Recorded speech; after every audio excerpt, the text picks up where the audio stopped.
Welcome to World Ocean Radio. I'm Peter Neill, director of the World Ocean Observatory. I always had a daydream, the poet Elizabeth Bishop wrote to her friend Robert Lowell, of being a lighthouse keeper, absolutely alone.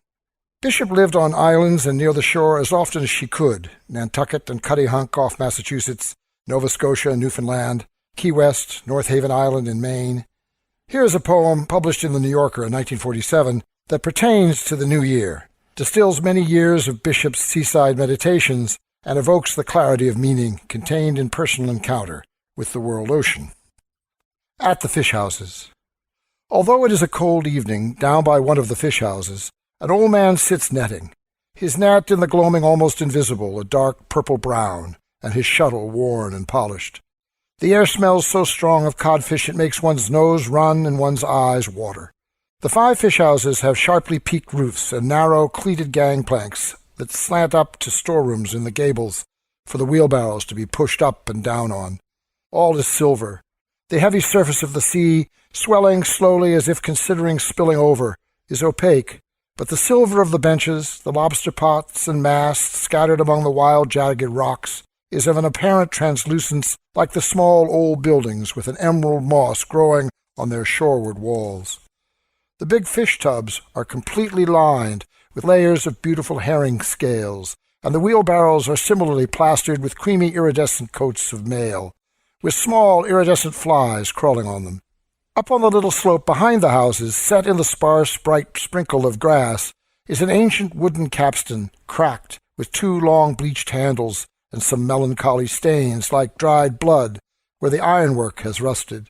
The old man accepts a lucky strike. He was a friend of my grandfather. We talk of the decline in the population and of codfish and herring while he waits for a herring boat to come in. There are sequins on his vest and on his hands. He has scraped the scales, the principal beauty, from unnumbered fish with that black old knife, the blade of which is almost worn away. Down at the water's edge, at the place where they haul up the boats, up the long ramp descending into the water, thin silver tree trunks are laid horizontally across the gray stones, down and down, at intervals of 4 or 5 feet. Cold, dark, deep, and absolutely clear, element bearable to no mortal, to fish and to seals.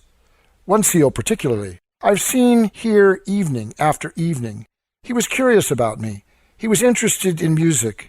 Like me, a believer in total immersion, so I used to sing him Baptist hymns. I also sang A Mighty Fortress Is Our God. He stood up in the water and regarded me steadily, moving his head a little.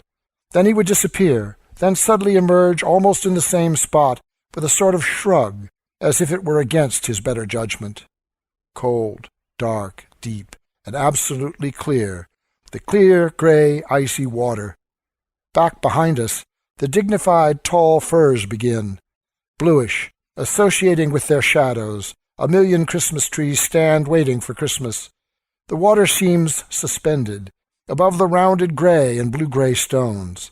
I've seen it over and over, the same sea, the same, slightly, indifferently swinging above the stones, icily free above the stones, and then the world. If you should dip your hand in, your wrist would ache immediately. Your bones would begin to ache, and your hand would burn, as if the water were a transmutation of fire that feeds on stones and burns with a dark gray flame. If you tasted it, it would first taste bitter, then briny, then surely burn your tongue. It is like what we imagine knowledge to be.